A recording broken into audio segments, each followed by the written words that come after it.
Here. Right here? Your spot cool. will be right there. Great. Joy, you want me to look at you or him? Wherever you'd like. Just over there. Turn around. Where are you from? I am from Reno, Nevada. What was your first break?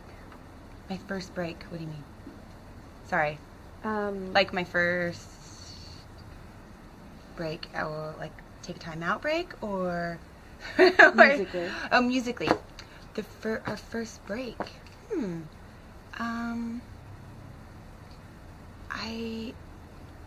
I guess I would, our first show, maybe, that we played. We played our first show ever, Warpaint. It's 2004, maybe, at Spaceland. That was our first show. Sorry, my answers are really long. What would you consider your most exciting performance? My most exciting performance. Wow, that's hard. There's been a lot.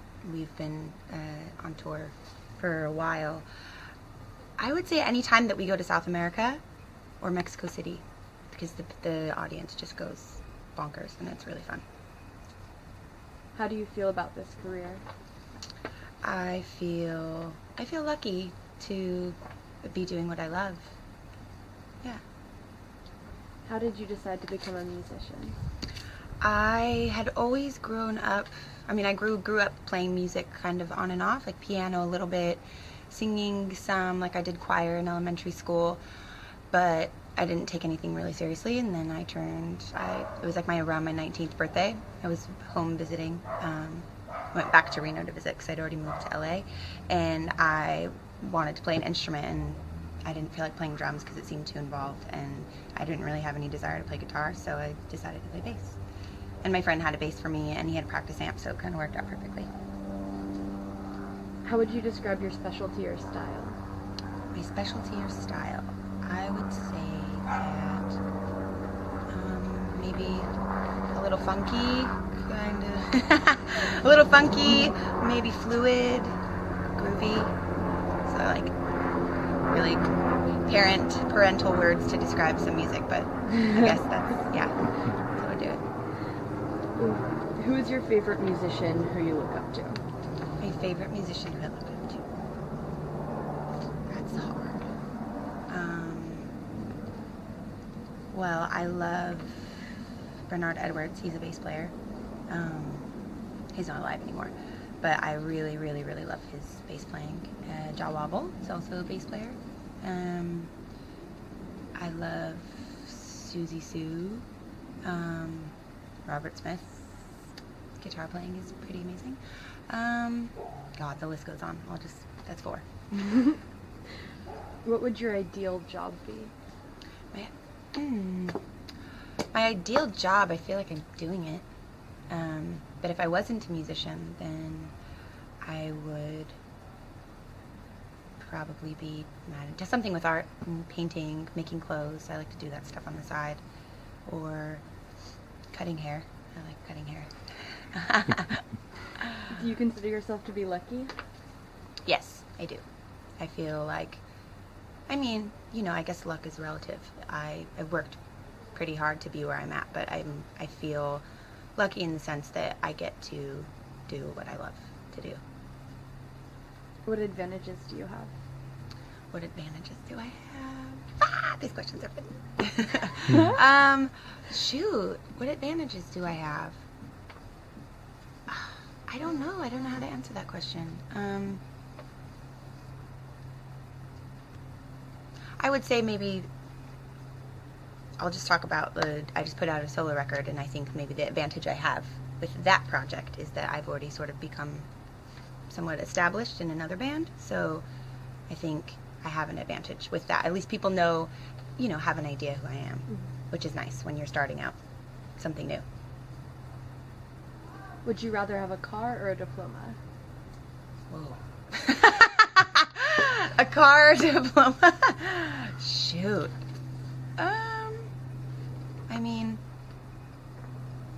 I don't have a diploma, and I haven't had a diploma for so many years now, so I don't really know what that feels like.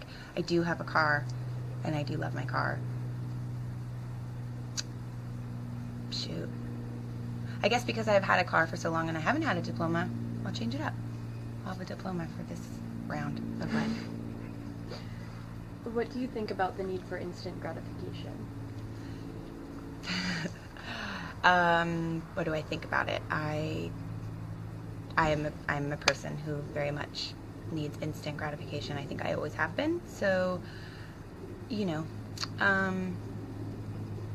what do I think about it? Well, it can be frustrating when that's kind of how you live your life, or that's what your expectations are, because you don't always get instant gratification, obviously. I think meditation help with the instant or the need for instant gratification. How do you feel about how interconnected the world is becoming? I think it's great. I think that it's a wonderful thing that everybody has access to so many things, and so many things that are happening, so much music. Like, we didn't have that when we were growing up. I think people sort of look down on it, but I don't know, the kids now, 10-year-olds now versus when I was 10 are like crazy smart, super intelligent, have access to all kinds of information. I think it's good. What does the future look like to you? The future, I don't know what the future looks like to me. I have always been a person who I've never been able to project, like, where's your five-year goal, like, or, what's your 5-year plan, your 10-year plan. Ever since I was little, I never could see past a certain point. I know what today looks like, kind of, never know. And tomorrow, the week, and that's sort of all I can handle, I think. Otherwise, I start to get a little nuts. How do you feel about having children? I'm not sure. I don't know if I'll have children. I thought about adopting maybe later on in life, but I feel like right now I like my time and I like the things that I'm doing with my time.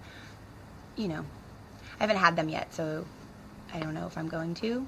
Sometimes I'll, watch a show, or like friends of mine will be pregnant. I'm like, oh, that looks nice. Like, the pregnancy part looks nice.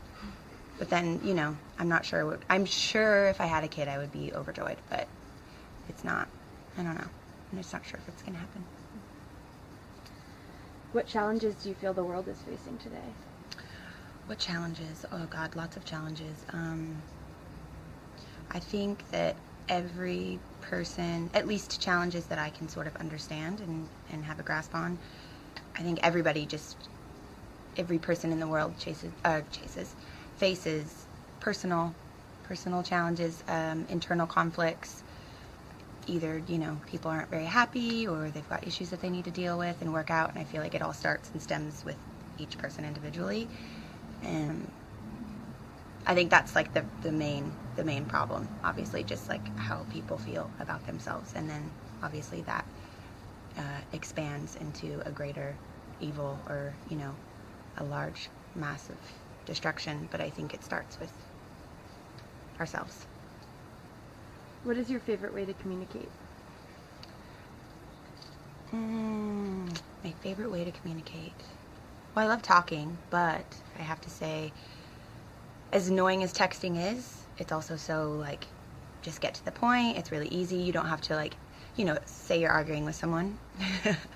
It's obviously pretty silly to have an argument by a text, but it's also kind of nice because there's a barrier there. And if you were talking to that person in person, maybe people would be raising their voices, or you'd get more defensive. And, there's also the flip side, which things can get lost in translation by a text. But I think that it's very, it's convenient and it's handy, and I don't know, you can get to the point quicker. Sometimes when you're writing things down, you can work out what you're actually trying to say. What do you think of the creative scene in Los Angeles? What do I think of the creative scene? I think I haven't really thought of that, although since moving here, since I'm from Reno, I moved here in '99, I definitely have, didn't really exercise any of my, like, creative abilities when I was growing up in Reno.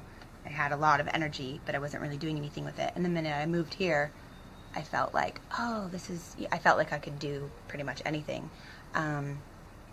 yeah, I feel like this is a city. I'm sure there's, obviously every city has that, but because it's so big and it's based around the entertainment industry, which is creative based, I feel like there's a lot of creative energy flowing, and it's sort of like, oh, I want to do this, I want to do that, and anybody can kind of do anything. Like, if they want to change their career tomorrow, they could.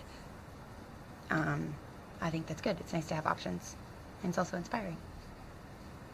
What is your favorite book, film, and music right now? Book, film, and music. I'm reading, let's see, I just started The Untethered Soul. I'm only like 30 pages into it, but it's like a self-help book. It's really nice. I am currently, I had heard of her, but I hadn't actually ever listened to her music. Sharon Van Etten, I believe her name is. And her last record that she put out, I think it's called Are We There? Anyways, that's been on a heavy rotation, along with Barbra Streisand and Barry Gibb, the album Guilty, which is also really good. What was the other one? Movie?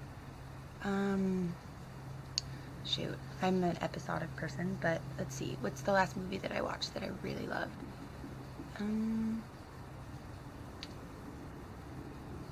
Crap. I don't know. I guess I'll just throw out a favorite movie. My Saturday Night Fever, Muriel's Wedding, Harold and Maude. What did I watch recently that I hadn't ever seen? Shirley MacLaine and Jack Lennon. What's his name? Do you know his name? Jack, oh God, I'm forgetting his name. I think it's called The Apartment. Yeah. Jack Lemmon is his name. Yep, so there's some movies. Chatty Cathy over here. We're done. Okay, cool. Thank you.